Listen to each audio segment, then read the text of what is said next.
thank everybody for coming and supporting bass. And yeah, B6. So we're gonna get things going with Tim Carmichael here and Gusty playing some didgeridoo. So. Tim Carmichael kicked off the show with Gusty on didgeridoo. Yeah, that was cool. And that was pretty cool. Some kind of free improv on the upright and stuff. Gusty! Pushing the edge, man. Glenn and Paul, you guys actually started this whole event. How did it all come about? How did it all come about, Glenn? Well, we talked about it when I first met you. Yeah, we'd met a couple of years ago. We'd met a couple of years ago, and you know, kind of struck up a friendship. Said it'd really cool to do a bass-centric event. You know, celebrate the bass. You know, because we're always in the back doing our thing. We just want to do something to bring the bass up to the forefront. You know.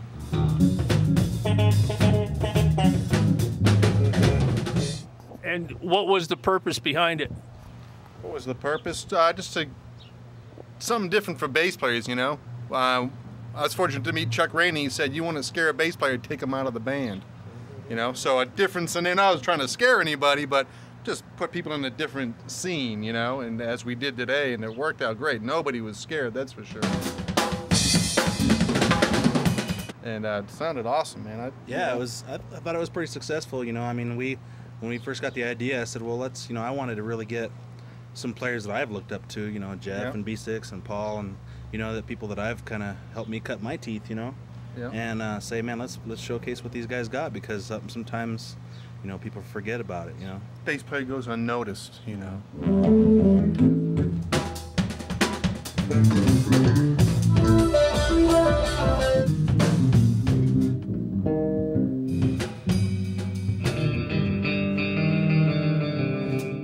As you saw today, there was everything going on, you know, from just thumping to like just everything, you know, solo stuff, Jeff's ripping super melodic stuff, stuff, Jeff ripping it up, rocking out. I mean, everything was there today, you know. It was great.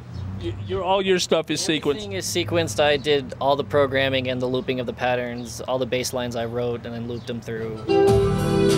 It took a while to get that stuff down. I've been working on it for about 10 years to finally get down what I like. And Matt, you also, your stuff was sequenced.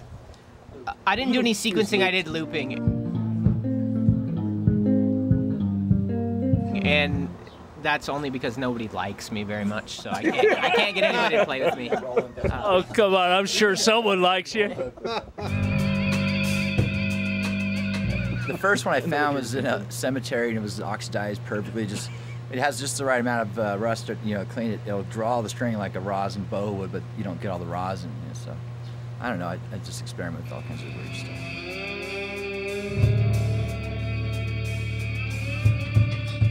Where did you come up with the idea?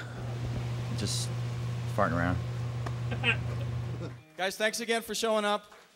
This is probably going to be at least.